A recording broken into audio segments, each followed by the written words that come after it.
அனைவருக்கும் வணக்கம். நம்முடைய இனமான காவலர் சமூக போராளி மருத்துவர் ஐயா அவர்கள் பிறந்த இந்த கீழ்த்திருவடி கிராமத்தில் நடைபெறுகின்ற சுதந்திர தினம் கிராம சபை கூட்டத்திற்கு தலைமை தாங்கி இந்த கிராம சபை கூட்டத்தை நடத்தி கொண்டிருக்கின்ற ஊராட்சி மன்ற தலைவர் மரியாதைக்குரிய திரு காசியர் ஊரக நண்பர்களே, உங்கள் அனைவருக்கும் இது நிதியிலிருந்து இந்த முடிவு எடுக்கப்பட்டது. அதற்கு முக்கிய ஒரு காரணம், சுதந்திர தினம் அன்று கிராம சபை கூட்டத்தில் தமிழ்நாடு முழுவதும் ஒரு முக்கிய தீர்மானத்தை கொண்டு வர வேண்டும் என மருத்துவர் ஐயாவுடைய நோக்கம். அதற்கேற்ப கடந்த வாரம் ஒரு அறிக்கையை வெளியிட்டோம். அந்த அறிக்கையில் தமிழ்நாட்டில் 3 தலைமுறைகளாக பெரியவர்கள், இளைஞர்கள் எல்லாம் மதுவுக்கு அடிமையாகி கோடிக்கணக்கான குடும்பங்கள் சீரழிந்து கொண்டிருக்கின்றனர். இதிலிருந்து வெளிவர வேண்டும். தமிழ் சமுதாயம் என்று முழுமையாக மதுவுக்கு அடிமையாகிவிட்டது. இந்த தமிழ் சமுதாயத்தை மீட்டெடுக்க வேண்டும். அதிலும் தமிழ்நாட்டில் 38 மாவட்டத்தில் அதிக மது விற்பனை நடக்கின்ற மாவட்டம் நம்முடைய மாவட்டம் விழுப்புரம் மாவட்டம். இதற்கு தீர்வு இந்த மது கடைகளை படிப்படியாக குறைக்க வேண்டும், மூட வேண்டும். இறுதியாக மது இல்லா தமிழகத்தை உருவாக்க வேண்டும்.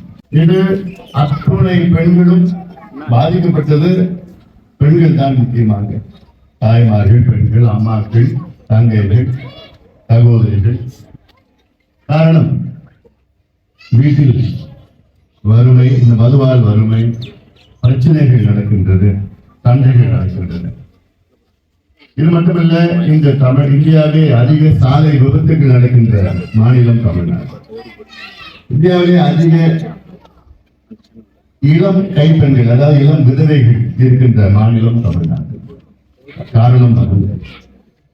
இந்தியாவிலே அதிக கல்லீரல் பிரச்சனை இருக்கின்ற மாநிலம் தமிழ்நாடு, மது. இந்தியாவிலே அதிக மனநல நோய் பிரச்சனை உள்ள மாநிலம் தமிழ்நாடு, அது காரணம் மது. இந்தியாவிலே அதிக தற்கொலை நடக்கின்ற மாநிலம் தமிழ்நாடு, அதுக்கு காரணம் மது. இவ்வளவுக்கும் காரணம் மது.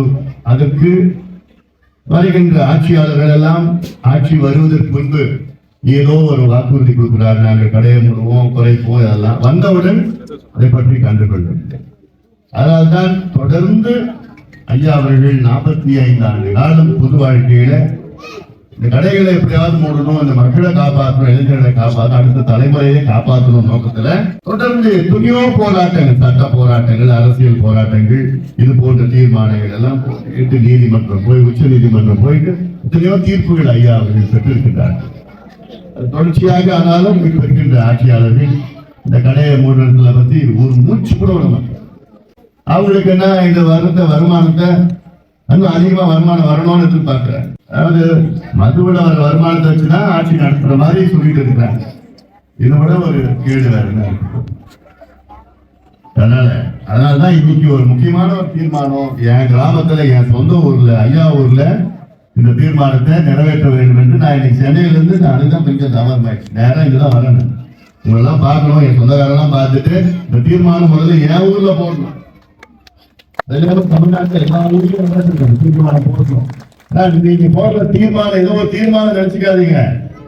இது கிராம சபை சட்டசபை, நாடாளுமன்றம் போன்றதுதான் கிராம சபையும். அவ்வளவு அதிகாரம் இருக்கு கிராம சபைக்கு. சட்டசபையில எம்எல்ஏ இருப்பாங்க, கிராம சபையில நீங்க தான் எம்எல்ஏ. நீங்க தான் எம்எல்ஏ.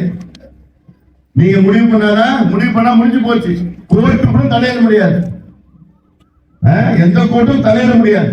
அந்த அளவுக்கு உங்களுக்கு அதிகாரம் இருக்கு. நீங்க எல்லாமே முடிவு பண்ணி இது செய்யணும்னா அவ்வளவுதான் செஞ்சு முடியும். யாரும் முதலமைச்சர் கூட அதிகாரம் கிடையாது. ஏதாவது உங்களை தடைப்படுறதுக்கு அதை செய்யறது. நீங்க நினைச்சது நீங்க செய்யலாம். அவ்வளவு அதிகாரம் கிராம சபைக்கு இருக்கு. அதனால இந்த தீர்மானத்தை போட்டு, இந்த தீர்மானம் இதெல்லாம் எடுத்துட்டு அதிகாரி கிட்ட எடுத்துட்டு போயிட்டு இங்க இருக்கின்ற கலெக்டருக்கு போய் கொடுக்கணும். கொடுத்து இந்த கடைகளை மூட சொல்லணும், படிப்படியா மூட சொல்லணும். அடுத்தது இந்த மது மட்டும் கிடையாது, அடுத்தது இந்த கஞ்சா, போதை பொருள், இதை பார்த்தா அலுவலிட்டு இருக்கிறாங்க. எனக்கு பயமா இருக்கு. இவ்வளோ போராட்டம் பண்ணிட்டு இருக்கோம், பயமா இருக்குது. இந்த பிள்ளைங்களுக்கு எல்லாம், சின்ன சின்ன பிள்ளைங்க இந்த பவுடர் போடுறானுங்க, கஞ்சா அடிச்சுக்கிட்டு அது என்னென்னமோ பண்ணிக்கிட்டு நாசமா இருக்கும் வாழ்க்கையான நடவடிக்கை எடுக்காம இருக்கின்ற ஆட்சியாளர்கள்லாம் இருக்கிறாங்க.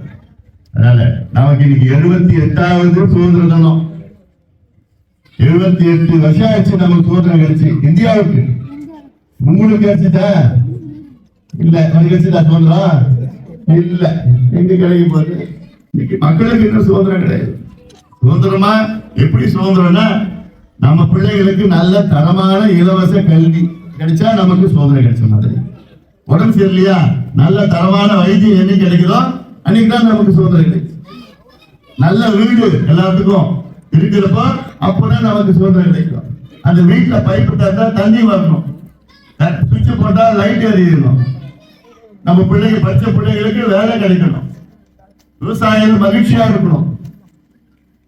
இதுதான் உண்மையான சுதந்திரம்.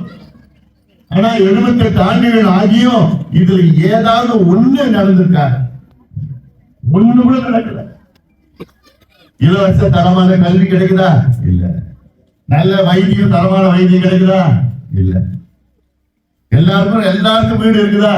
இல்ல. என்ன தமிழ்நாட்டு அதிக குடிசையில் உள்ள மாவட்டம் விழுப்புரம் மாவட்டம் தான் தமிழ்நாட்டு. இப்படி இருக்கிற சூழல் இருக்கு. அதனால இதெல்லாம் நீங்க தெரிந்து கொள்ள வேண்டும், புரிந்து கொள்ள வேண்டும். தமிழ்நாட்டில் உள்ள அத்துணை கிராமங்களும் கிட்டத்தட்ட ஒரு 12,500 கிராம சபை தமிழ்நாட்டில் ஊராட்சியில் இருக்கு. 12,600 ஊராட்சி மன்றங்களிலும் இந்த தீர்மானத்தை போடணும். அடுத்தது நம்ம காந்தி பிறந்த நாள் அக்டோபர் 2ஆம் தேதி இதே போன்ற கிராம சபை கூடும். அன்னைக்காவது இந்த தீர்மானத்தை போடுங்க. தீர்மானத்தை போட்டு மீண்டும் தொடர்ந்து அழுத்தம் கொடுத்து அப்படி தீர்மானத்தை போட்டு அடுத்தது நீங்க நீதிமன்றம் செல்லலாம்.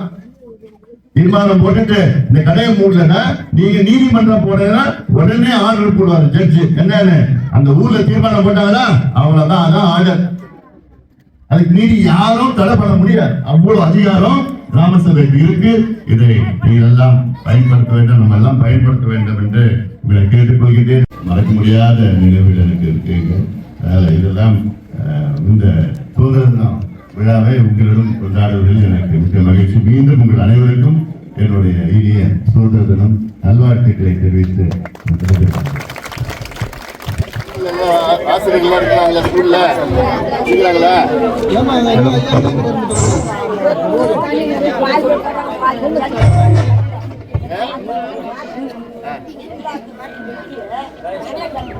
வாசல்ல போட்டாங்களா?